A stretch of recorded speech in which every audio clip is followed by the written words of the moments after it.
Good morning, everybody, and welcome back to another edition of To The Point podcast. We made it to a Friday here, 5th of March. A wild day in the world of sports. I go to bed last night, and obviously just heard a couple of big news items, and I wake up to, a bombshell in Calgary, which I'll get to thoroughly, and I have my opinion on it. But a couple big games last night, including, the Winnipeg Jets, who continue to use this, Paul Maurice being smarter than the opposition when it comes to using his players in overtime, which I'll touch on. NFL stories with Big Ben Roethlisberger returning to the Pittsburgh Steelers for his 18th season. Him cutting money off the salary cap so he can help the team be as competitive as it can be. We'll get to that. Golf, and also today the Tim Hortons Briar is going to kick off this evening. So a lot of stuff happening in the world of sports, but I thought I'd start the podcast today talking about the passing of Walter Gretzky, or otherwise known as, the hockey dad. I was 3 or 4 years old. I think I was 4, and I was at a Tampa Bay Lightning and Toronto Maple Leaf game. It was the first NHL game I've ever been to. And oddly enough, at the rink, either my mom or my dad spotted Walter Gretzky. And, I didn't really know who he was at the time. I was 3 or 4, still trying to figure it out. I really started watching hockey when I was 2 years old. I was kind of reminiscing about this with my mother yesterday. I would stand in front of the television and kind of do this weird jump, which I still kind of do sometimes. And I've loved the sport since, infancy. And, that day, I believe he might have even picked me up in his arms or something. It was a picture where my mother has the picture, but I think he might have picked up me and my sister because she was 2 at the time. And, it's something that I'll have forever. Knowing what I know now and Walter Gretzky, and, you think of great hockey fathers and, or great just sports dads, and some of them, maybe they weren't that great. I think of Earl Woods.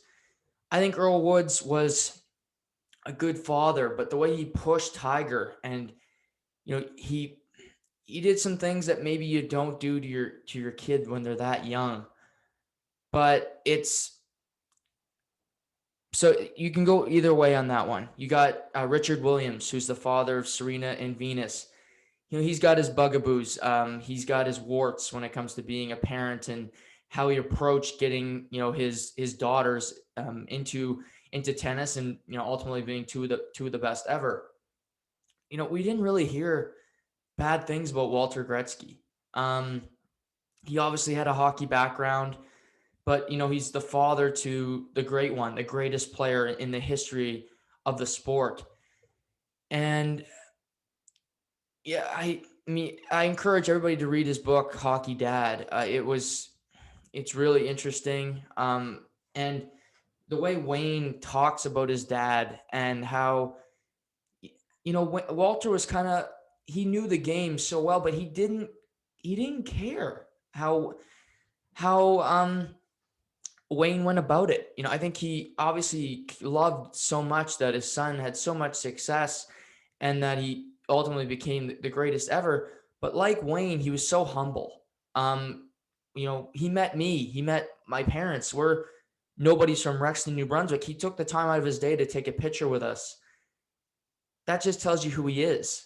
There's some people you're going to meet, they're going to tell you to piss off. Walter didn't do that.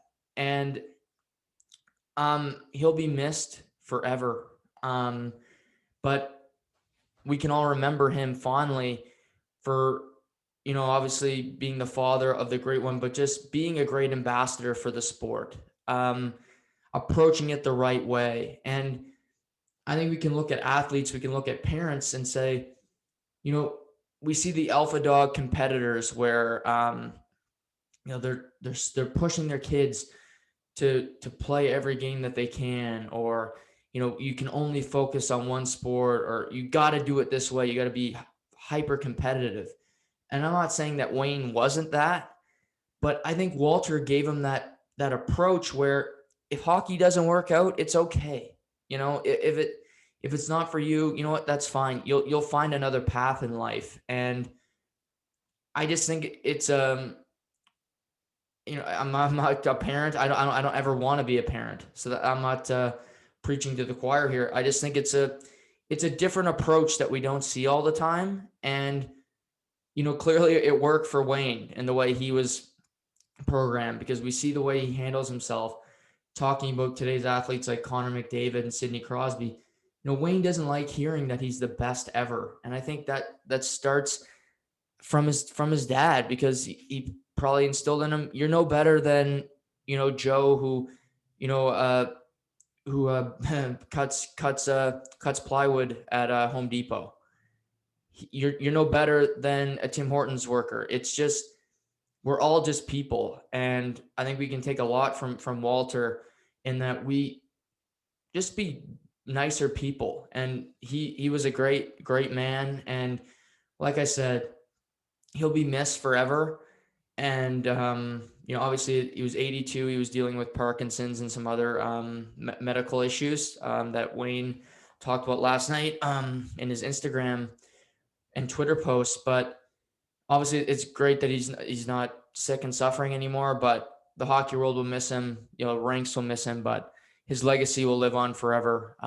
And that's something that I know, I got to meet him, even if it was a small moment. I can look back and say, I met Walter Gretzky. I met Pat Quinn at the Memorial Cup in Moncton.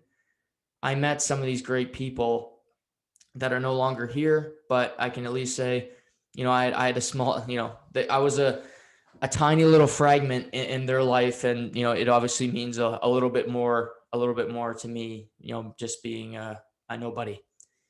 So, thoughts and prayers to the Gretzky family, and, hopefully, Wayne, Janet, and the children, grandchildren, and everyone can mourn appropriately. And yeah, just thoughts and prayers, and all the best to the to one of the greatest families in professional sports. Pivoting from obviously that's a tough topic, but the Calgary Flames, they're playing Ottawa last night. Not a game I had really had circled. These teams have played, it seems like, 8 times in the past 2 weeks, and play again on Sunday. And I was, these games where they're playing each other so often, you just get sick of it. But so I'm bouncing around. I'm watching the Jets game, the Pittsburgh game, which I'll get to. Even Tampa Bay Chicago is a game I really focused on. But after the game, Calgary gets the win 7-4. Dylan Dubé gets a hat trick. We see Sam Bennett, who's a healthy scratch, which I'll touch on. But big win for Calgary. Ryan Dzingel scores in his first game back after a 14-day quarantine for Ottawa. So good for him. But it's a routine win. It's a game Calgary had to have. It's like Montreal the other night on Tuesday. Ottawa's playing better hockey, but they're still the worst team in the division, and you need to beat the worst team in the division, point blank. There's no moral victory for getting 1 point against Ottawa. I don't care, if how good, they're a young team, and yes, they're improving, but they're still the worst team. You got to beat them. So I'm not giving you a round of applause for that. So they beat Ottawa. That's fine. And I talked about it last week, how I think Brad Treliving should be fired, quite frankly. He's fired Hartley. He's fired, Bill Peters was a messy situation. Obviously, if you remember last year, it was about November of trying to remember the years now, 2019. Yeah, 2019. And, it was Akeem Aliu came out and said, when Bill Peters was coaching him in his younger days, he had used the N-word multiple times.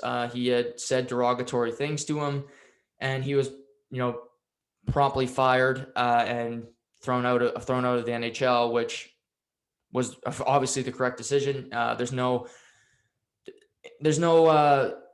point to you can't do that in any walk of life, in my opinion, especially that word. That's not appropriate ever. And so the NHL gets rid of Bill Peters. So he gets a job in the KHL. Go figure. where, they don't really care about your past transgressions, but that's fine. Geoff Ward, the assistant coach, steps in.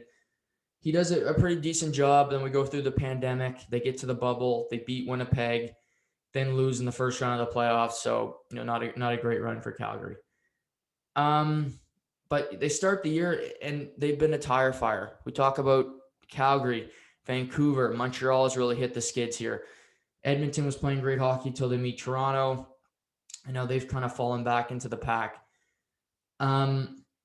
And last night they get the win, but after the game, Calgary fires Geoff Ward. And before I get into his replacement and what they did, Calgary, to let Treliving fire Ward after he's been there basically a year as the head coach, I don't like it, because why is Treliving keep getting a pass where he gets to fire coaches? If this Flames team misses the playoffs and you go through a trade deadline where you got Treliving calling the shots and he's going to get fired at the end of the year, why is he still there? Again, I don't want anybody to be unemployed, but Geoff Ward's unemployed today and he's been there a year. And you got Treliving, who's been with this nucleus of Gaudreau, Monahan, Giordano, who he had Brody, who he let walk. You've had this group forever, and you're letting your general manager, the architect of the team, continue to be there when you have no playoff success. I mean, you could correlate Calgary to the Toronto Maple Leafs of the Western Conference. They're a team that have had the same group for a period of time here, and they don't win anything. They don't win playoff rounds. They beat Winnipeg last year because Mark Scheifele got hurt. Point blank. They weren't beating Winnipeg in that series. Mark Scheifele goes down. If you've seen Mark Scheifele this year, he's emerging as an MVP candidate, which I'll get to. But it's just – so they fire Geoff Ward. They replace him with Darryl Sutter, and this is interesting. Darryl Sutter has been out of the game of hockey since 2017 as a head coach. This is his second trip around the sun with the Flames. He coached from 2002 to 2006. Obviously making it to the Stanley Cup final in 2004, one win away from winning the Cup final, losing to Tampa Bay. And then, so he gets fired in 2006, takes 5 years off from coaching, returns to coaching in LA in 2011, wins 2 Stanley Cups in 2012 and 2014, and is promptly fired in 2017, and he hasn't coached since. So he's used to having a long layoff. So this is not new for him. Again, a 5-year break, and then you have a close to a 4.5-year break for Darryl from 2017 until the present day. He's been to 3 Stanley Cup finals. He's a great coach. He's an old school coach, which is interesting that Calgary's bringing him back. It tells me that they feel they need that accountability. Darryl Sutter is known. He's a Sutter. These coaches aren't going to let you get away with being soft, being aloof, not being engaged in the play, and things of that nature. So Darryl's going to get in there and set a precedent for the entire team. Monahan, Gaudreau, how you run your practices, just defensive structure. The firing of Ward, I think it does a lot for Sam Bennett, because I think Sam Bennett was a healthy scratch last night, and maybe that could have been a big reason. I think Sam Bennett's going to play regular shift and get a good opportunity under Darryl Sutter. Again, I haven't seen him coach a game yet for Calgary, but Sam Bennett just seems like, Darryl Sutter's type player.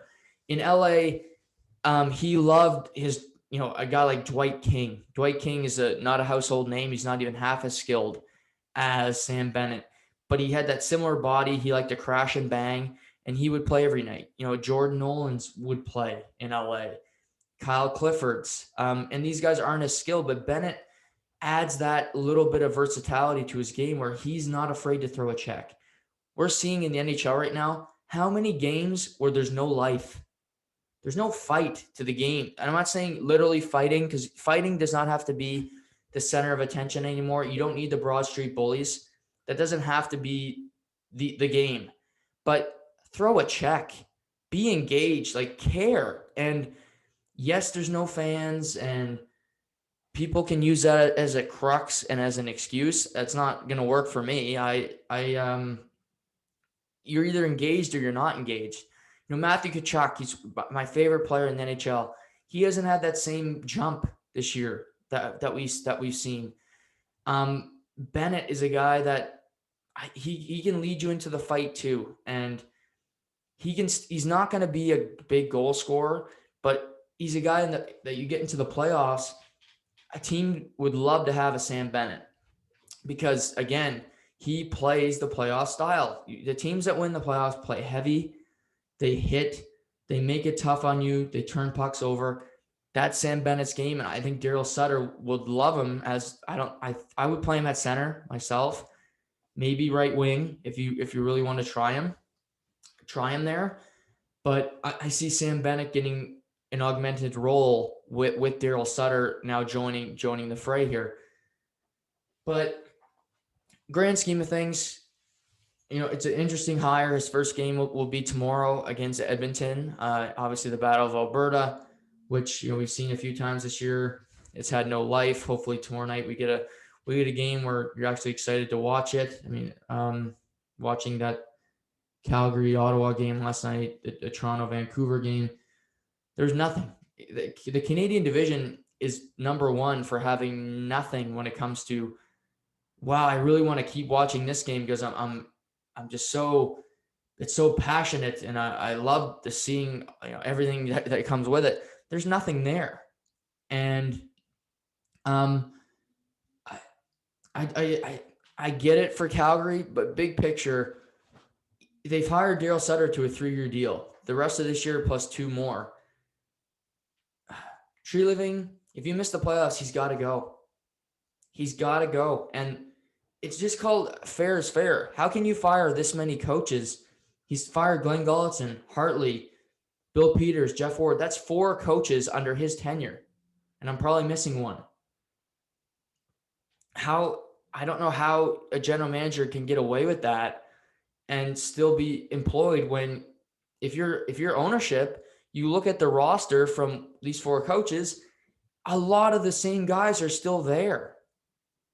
Your nucleus of star players are all still there. And you're looking at it, well, I wonder what the issue here is.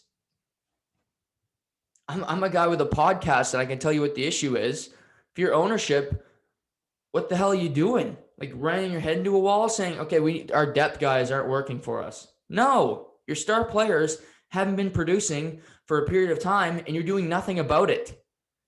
But you have a general manager who continues to keep the guys and say, well, we're just going to get more pieces that's going to help our stars. Well, your stars aren't stars anymore. Sean Monahan was a star. He was a 30-goal scorer. He looked like a great player. He had 8 surgeries in one offseason. 8 a couple of years ago. You're telling me you're going to be the same player? He hasn't been. I watch the games. He's not the same guy. Johnny Hockey, he isn't as good as he was when he came out of college. He's older. He's not as quick as he used to be. I think there's games, quite frankly, where you can compare Goodrow to Bill Nylander, who gets carved in Toronto for being a little bit aloof, not being as engaged as fans want him to be. He's a defensive liability. And again, when he doesn't score, what do? You don't play defense. You don't back check. You're basically a garden gnome. And I wish Darryl Sutter a ton of luck because I love him. I like that he's back in the game. I love him. Tortorella on the mic. I think there's a bunch of coaches that are just bland and boring. And again, I think Sutter, Tortorella, I like the snarky one-word answers when they get asked a question because it reminds me of myself because it's somewhat arrogant, but it's also just having a personality. And I like to think that I have a personality. And I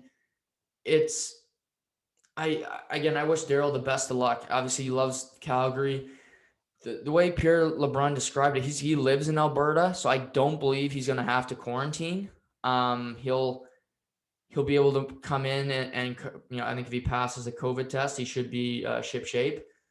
But expect to see him behind the bench Saturday night when they play Edmonton and they play Ottawa on Sunday. So he's got a 2-pack of games this weekend to get his new team off the ground. So we'll see what happens. We'll see what happens with Darryl Sutter and Calgary. But the trade deadline is on April 12th. It's going to be really tough to pull off deals with the hard cap and with the whole quarantine issue. I mean, we saw it in Ottawa with Dzingel. He had to quarantine for 14 days after being traded from Carolina. Pierre-Luc Dubois had to quarantine for 14 days. It's a bitch if you're trading with teams from the States. And I don't see a lot of trades happening, interdivision, unless, you're completely falling off. But Darryl, they make that move. Calgary gets Darryl Sutter back behind the bench, but I've said this 2-3 times, so maybe I'm just an idiot. And I think the Flames brass is stupid, but this has got to be Tree's last bullet. I don't know how you come back next year with Darryl Sutter and you got Treliving as your general manager and you let him tear it down after he's built. It's like he built the Great Wall of China, but he forgot to put in a foundation, and it's all it's crumbling down here. And you're going to let him rebuild it after he screwed it up? No, at least I wouldn't. But maybe that's the capitalist in me, not letting him do that. Jets Montreal. This is the third matchup for these teams in the past week. They played twice, Thursday and Saturday last week. Jets getting the best of Montreal both times, including Saturday night in overtime. And Saturday night, Montreal outplayed Winnipeg, but it became irrelevant because they get to overtime, and Montreal starts overtime with Philip Danault at center, and Philip Danault has one goal in his last 51 games in the NHL, and I don't know why he's on the ice to start overtime Saturday night, but you get him on there with Scheifele and Wheeler. 36 seconds, the game's over. Bob's your uncle. Winnipeg gets the win. Last night's another game where Winnipeg starts off great. They get a 2-0 lead. Montreal chips away. Last night it might have been the best game I've seen Jonathan Drouin play as a Montreal Canadian. He was flying around the ice. Gets 2 primary assists, including on the tying goal by Corey Perry. He looked fantastic. Looked really engaged. The player that Montreal wanted to trade for when they dealt him for Sergachev. And they all played Winnipeg last night. But what really, it's clear, and I still like Montreal's team as a team, they're missing game breakers. And Winnipeg has a few of them. The game's 3-2. It's flying by. No 2 whistles in the last 8 minutes. In the last 11.5 minutes of the game. Game's flying by. Corey Perry gets a puck go off his shin pad with 1 minute and 22 seconds left. Montreal ties the game at 3. They go into overtime. And Winnipeg, Paul Maurice is a genius. He incorporates the 3 forwards on the ice in overtime. You look at Winnipeg, who they got at forward, who they can throw out there. They got Kyle Connor. They got Scheifele. They got Wheeler. They got Ehlers. They have Pierre-Luc Dubois. You could throw Mason Appleton, I like Appleton a lot. He looks like a player that can bring it night in, night out. They have 6 to 7 forwards, and they don't need to put a defenseman on the ice. I think there was one shift in overtime. It was 3.5 minutes last night that they had a defenseman on the ice, and that was Morrissey. Morrissey played fantastic last night. One of the best games I've seen him play in a long time. But, Jake Allen makes some big stops Kyle Connor on a breakaway. Blake Wheeler rips one off the crossbar in overtime. But ultimately, Pierre-Luc Dubois scores the game winner, beats Montreal, his hometown team. And it's his second OT winner in about a week and a half. And this is the third OT win for Winnipeg in the past week and a half again. And it's the 3-forward system that they're using. And defensemen are great. But in my philosophy, in overtime, in power plays, defensemen aren't necessary. If you have a great forward group, put 5 forwards on the power play. You're trying to score a goal. This isn't Pee-wee. And, one thing I will never, if I was ever coaching, and I hate it when I see it, is 2 defensemen on a power play. What, you don't need them. And again, I drive my sister and my dad crazy with this take, but they're just not. You don't need them.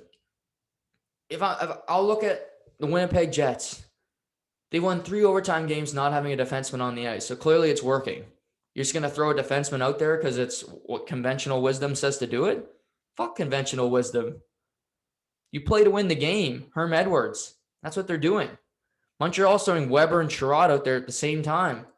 Why? To lose the game? Because that's what they did the past 2 overtime games they played against Winnipeg. Again, the Toronto Maple Leafs. Why does Morgan Riley have to be in the power play? He shouldn't be. Matthews, Marner, Tavares, Bill, and throw Hyman in front of the net. I have one big power play unit. Having 2 power play units, having 2 is not having 1. Have 1 that's great, play them for a minute and a half. The Washington Capitals have done it for generations.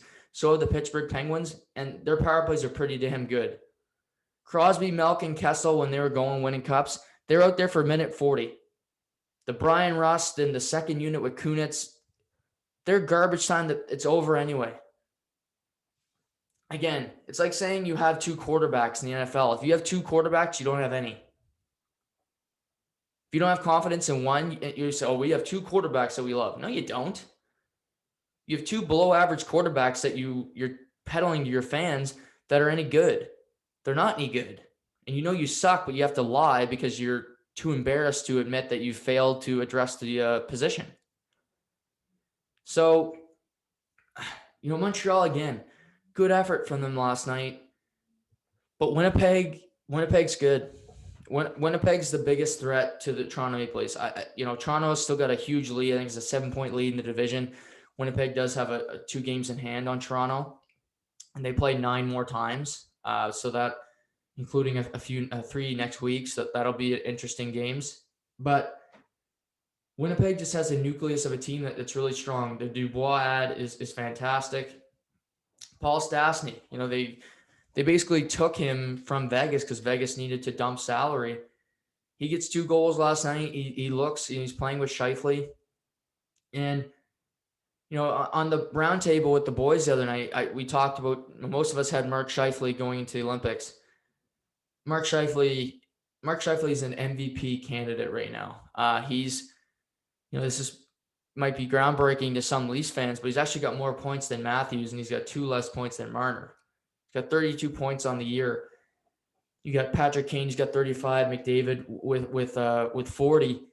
But his game is at such a high level right now. It's the best I've ever seen him play, and he's been one of the more underrated players for a long time. I think him and Huberdeau are similar in that they're both fantastic players, and they don't get the notoriety.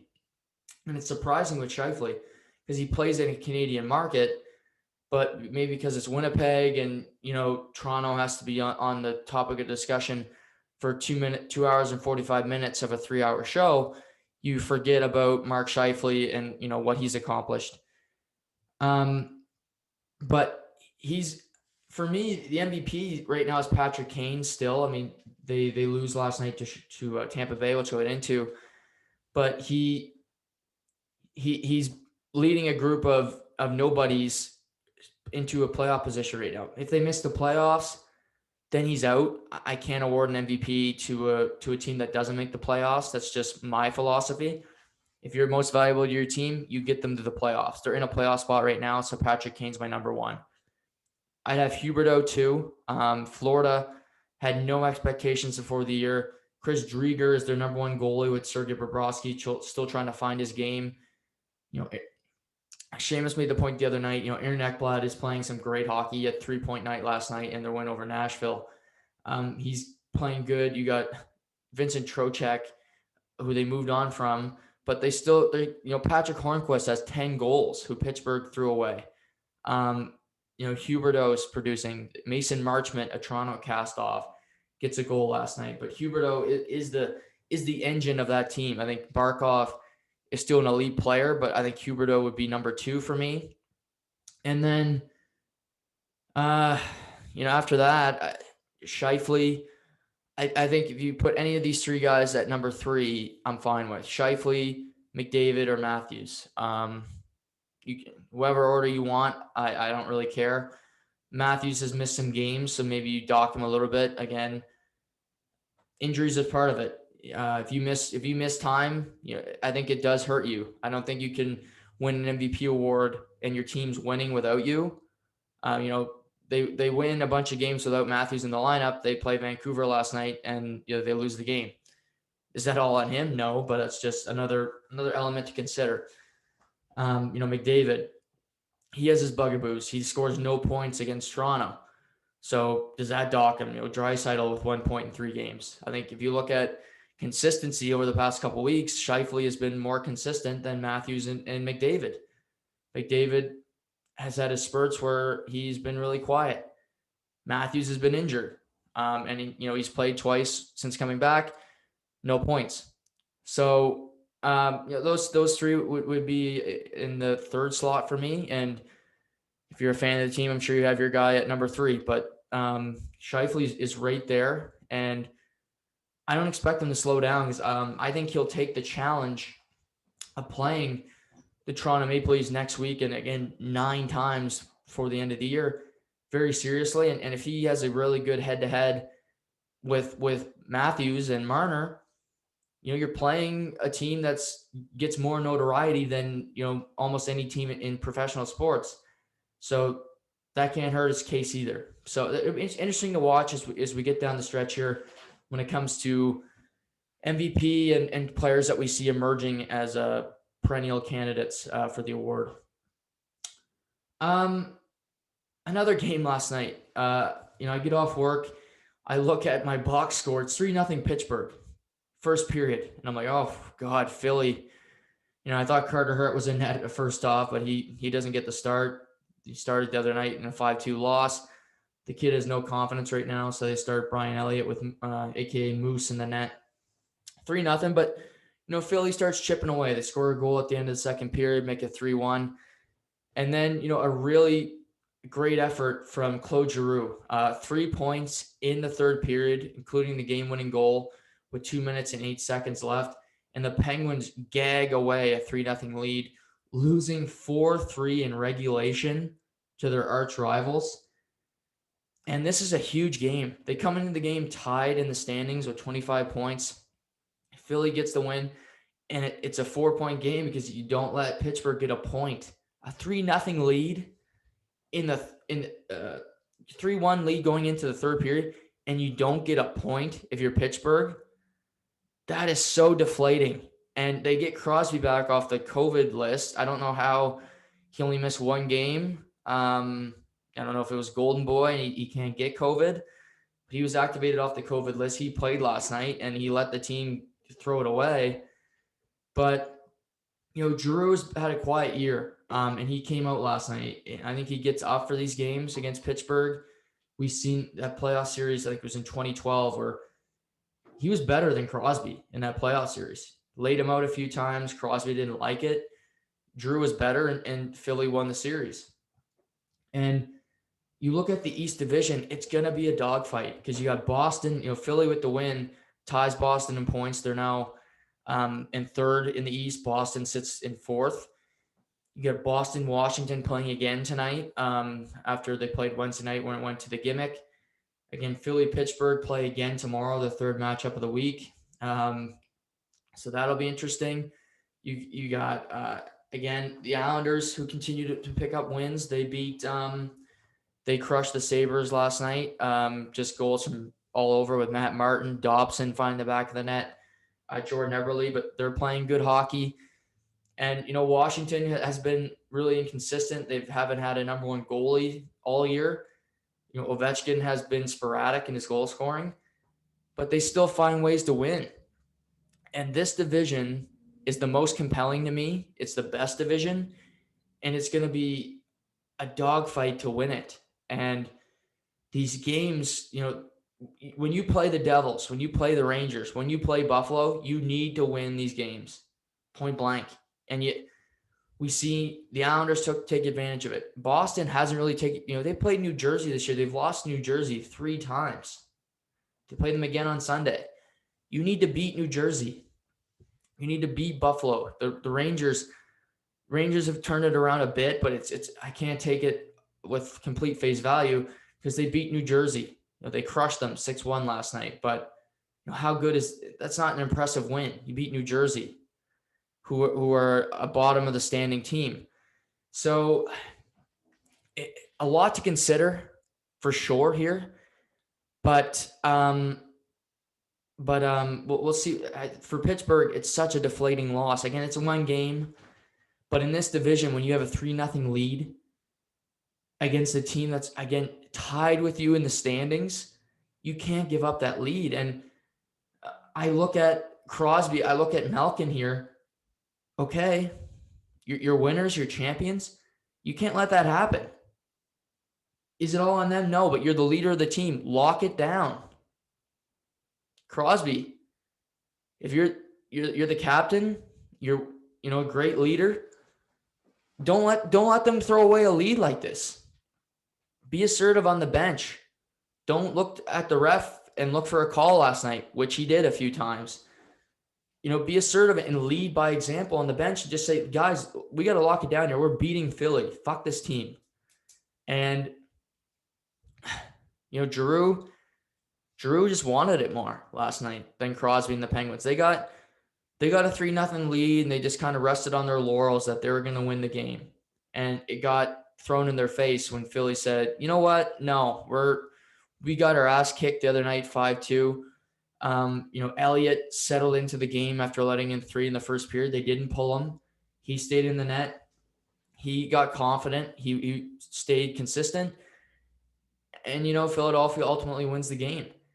But when I see this team, I think Pittsburgh, I've said all year, they can make the playoffs, but it's stuff like this that makes me wonder, where do they go long term? What do they do with Malkin, Letang, even Crosby? Does this team have what it takes? They don't have what it takes to win a Stanley Cup.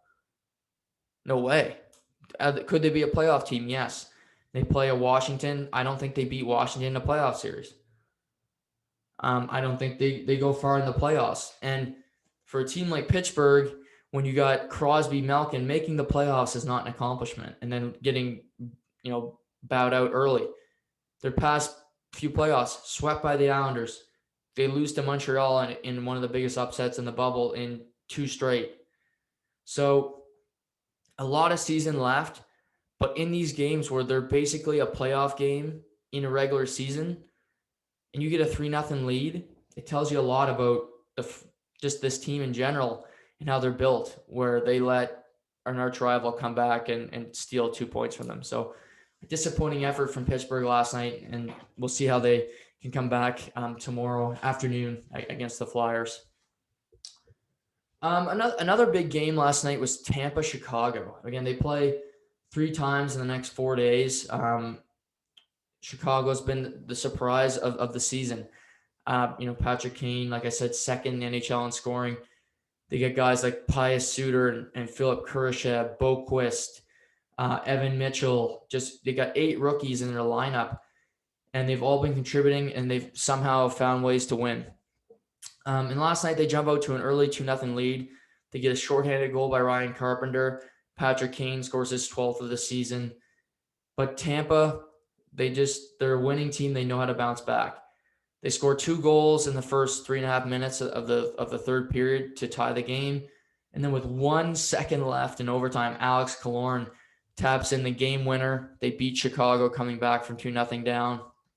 But was it a kind of a gag away like Pittsburgh? Yeah, seemingly, yes. But Tampa is so much more talented than Chicago. Pittsburgh and Philly and their comparisons when it comes to talent, it doesn't range as far as Chicago and Tampa Bay. Tampa Bay is the defending Stanley Cup champions. Stamkos was playing last night. Braden Point was playing last night. Hedman, Vasilevsky was in the net coming off 3 straight shutouts. And Chicago gets a point. That's impressive to me. Again, 1 second left in overtime. If it goes to a gimmick, who knows? They got some really skilled forwards in Kurashev and Kane. I wouldn't have watched it, but who knows? Maybe they come away with the 2 points. But Chicago continues to just hang around. They got Tampa tonight and then Sunday afternoon. Then they play Florida, I think, twice next week. That's a good litmus test. Because you look at this top of this division, you got Tampa Bay and Carolina, who are tied in points. Then you have Florida, who's right there, and Chicago. Columbus, who had hit the skids. They've won 2 in a row, beating Detroit and Dallas. Not impressive wins, but a win's a win for this Columbus team. But the biggest thing for Chicago is, can they stay consistent the whole year? Patrick Kane, I think, is going to have to be, a wild man all year for this team to make the playoffs. They're going to have to continue to get solid goaltending from Kevin Lankinen and Malcolm Subban when he does make a start. But to get a point against, if they hadn't played since Sunday, they come play against Tampa Bay and they get a point. I look at that as really impressive. A shorthanded goal against a Tampa Bay power play. Again, it's all context, but the Chicago Blackhawks, they just have something about them. I think Columbus are going to come back and make this a tight division. I think all year people have said, well, Florida will fall off. They haven't yet. They again, we're seeing Aaron Ekblad play the best hockey of his career probably since his rookie year. He's got 8 goals, 3 points last night in a win against Nashville. Bobrovsky didn't play great last night, but they outscored their opponent and they get the 2 points. Again, Huberdeau, Barkov, Hornquist, they got a team there. Chicago, Duncan Keith's still playing really good hockey. We got Patrick Kane, Kurashev, Carolina. Jordan Staal has 8 goals on the year. Jordan Staal sometimes ends the year with 8 goals. He's got 8 already this year in Carolina. It's impressive what this division is doing with a lot of teams that we said this is going to be a cakewalk for Tampa Bay to win this division. It's not a cakewalk because Carolina, Florida, there are teams that were kind of thrown away. They got a lot of pride and they battle night in, night out. And credit to them for making this division competitive.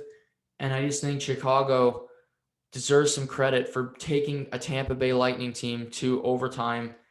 Yes, they blow a lead. That obviously hurts. I think Jeremy Colleton would not have the same reaction as me today. He would come into come into the morning skate for the game tonight and say, we should have won last night. We fell asleep in the first 3 minutes of the third period, which they did. They turned the puck over. The second goal, a really bad turnover inside their own zone. Stamkos fires, beats Lankinen, and then they head to overtime, 16 minutes later. But again, you got to look at Chicago a little bit different than you would a Pittsburgh in this juxtaposition of where they are as a franchise. Chicago had no expectations. Pittsburgh's expectations are make the playoffs. Hopefully we can make a run here, even if we are in the toughest division. So just something to keep an eye on. Again, they play again tonight, and we'll see what Chicago can come back with. And if Tampa Bay, has a better start. The first two periods, they really weren't that engaged. And yet they still find a way to get 2 points in a game where they definitely didn't have their A effort. So, but interesting division, second toughest division now over the Canadian division. And we'll keep an eye on it, of course, as we go along here. NFL.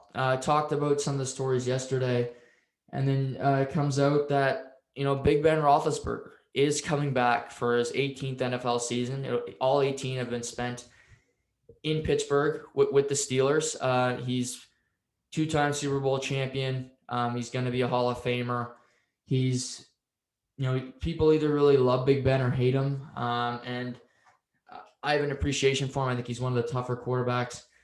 You think of the hits he takes being such a big guy and to play as many games as he does, I give him a lot of credit for that. Last year, Pittsburgh starts the year 11-0. Then they finished 1-5. They lose to their arch rival Cleveland Browns in the playoffs, which was such a disaster of a loss, really embarrassing, down 28-0. But by the end of the first quarter, the game was over. And I don't think Ben wanted to go out like that. He clearly thinks he's got more left in the tank. He's going to come back for his 18th season. But Pittsburgh did have to do some work. They had to restructure his deal. He was scheduled to have a $41.2 million cap hit this upcoming season, meaning that's $41.2 million that they can't spend on players to improve their roster. They worked on his deal. It was cut by over $15 million to get him to come back. He did that. He didn't need a big salary to come back. He said that was not the motivation for him. So they cut that by $15 million. This gives Pittsburgh more opportunity to get free agents, maybe to re-sign Bud Dupree, who they had playing under the franchise tag last year. Juju Smith-Schuster is a free agent. Do they want to bring him back? But, Pittsburgh is in a transition here. Their starting center, Maurice Pouncey, retired. He's been, Big Ben's center for the past decade. He's gone. Again, what does Juju do? Mike Tomlin obviously will be back. They still have Chase Claypool, the Canadian from BC, at receiver. What do they do at running back? James Conner, Benny Snell. The running back position needs to be upgraded. I think they probably go to the draft. I mean, that's a cheap option. If you go to free agency with running backs, you're going to spend a lot of money. You can get a second, third round pick at running back, and he can come in and make immediate impact in the NFL. So I suspect to address it that way, but I don't see a lot of promise for the Steelers this year. Again, I think the Cleveland Browns are improving. They made the playoffs. You could say they should have beat the Chiefs when Mahomes went down and Chad Henne had to come in and be the hero. Baker Mayfield continues to improve. It'll be interesting to see what Cleveland does with Odell Beckham Jr. He obviously blew his knee out last year. But Cleveland played better when he was not in the lineup. Mayfield spread the ball around. I suspect he'll either be traded or cut. Again, I have no reports to back that up. That's just an opinion. Sometimes number one receivers are great. I think you can look at Terrell Owens. I think him and Tony Romo, they worked well in Dallas. They had that connection. I don't think Baker Mayfield has that with Odell. I think he likes Jarvis. He likes Peoples-Jones. He likes using his tight ends in Austin Hooper and David Njoku, going to tailbacks and Kareem Hunt and Nick Chubb. Odell Beckham Jr. is the type of guy where if he's not getting 12 to 15 targets a game, you're going to hear about it. He's going to clap his hands. He's going to, after the game, when he gets in front of the podium, he's not going to be okay with it. So I think the best bet for Cleveland is you cut bait with him. If you can trade him, obviously get some assets, draft picks, what have you. But I wouldn't keep Odell. I think it's better. It sounds counterintuitive, but I think it's better for Cleveland long-term if Odell Beckham Jr. is in a different locale. Maybe he goes to New England. That's been rumored forever. I don't know how you do with Bill. I think Randy Moss and Bill Belichick worked briefly, and then it fell apart. And Bill had to trade Randy Moss for 4 games into the 2008 season because his effort was lacking and buying into the quote unquote Patriot way.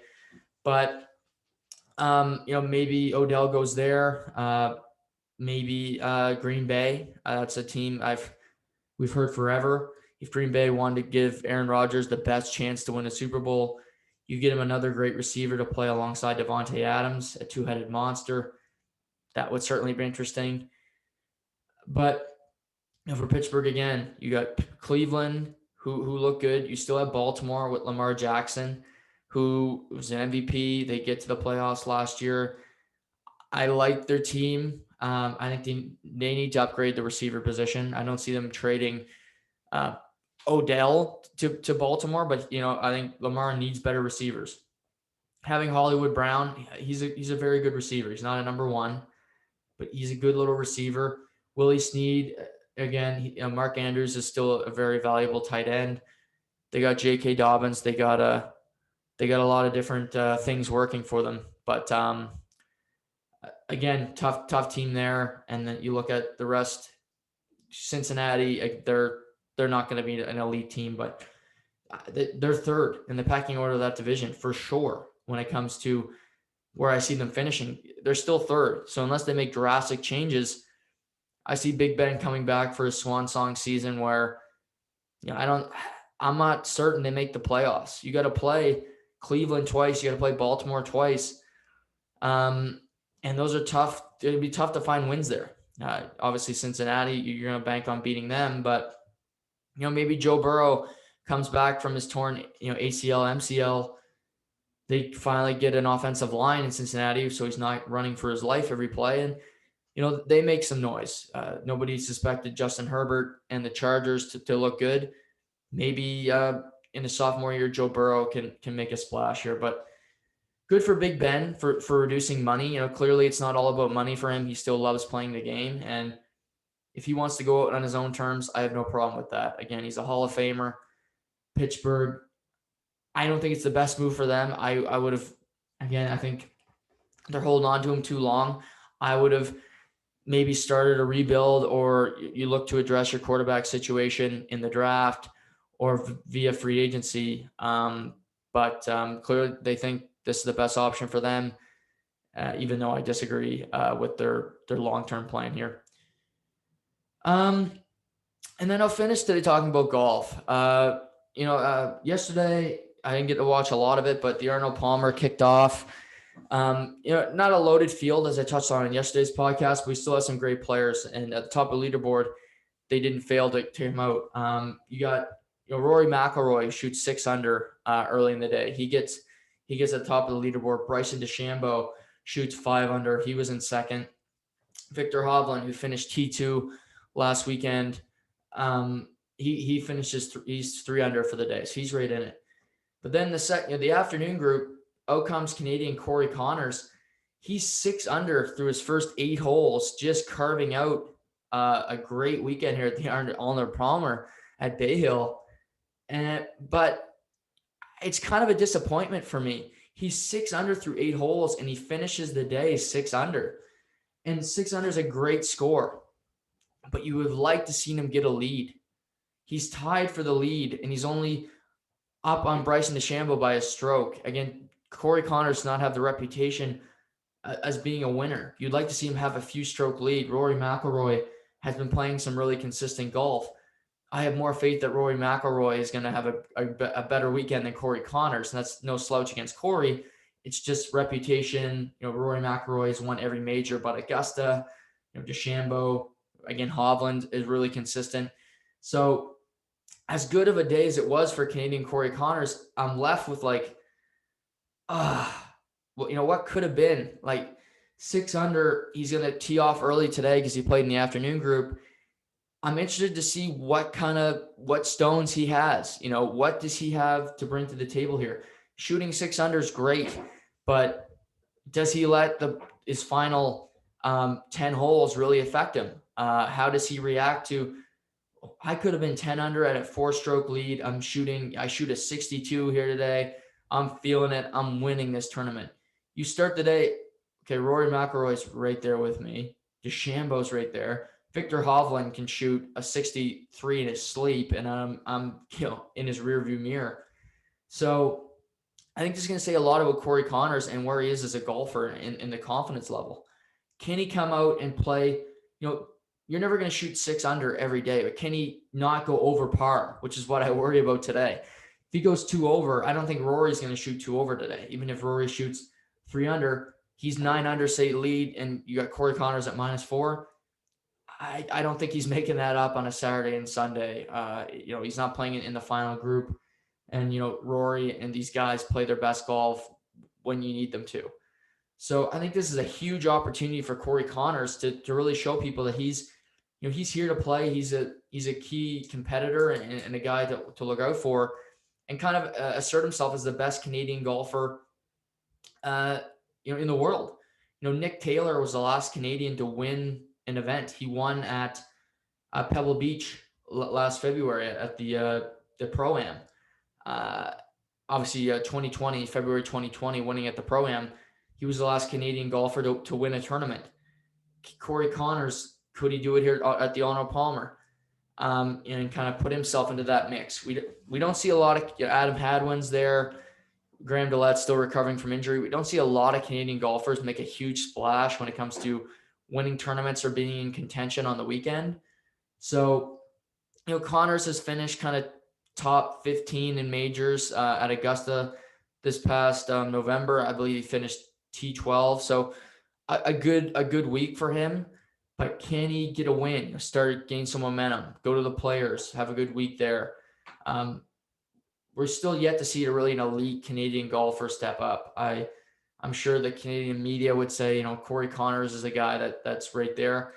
You need to win to really get on the map. And for Corey, for Nick Taylor, being consistent and playing good golf and being in tournaments on Sunday is where you make a name for yourself and put yourself into the mix as an elite player in the sport.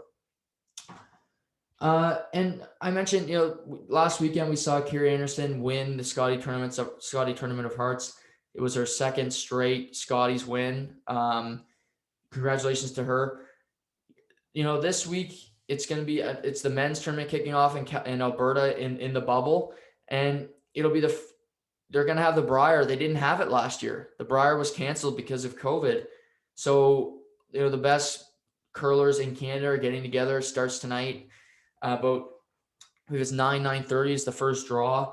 But after a year off of no Tim Hortons Briar, it'll be nice to see it. I'm a curling fan, and I watched a lot of that final again last Sunday.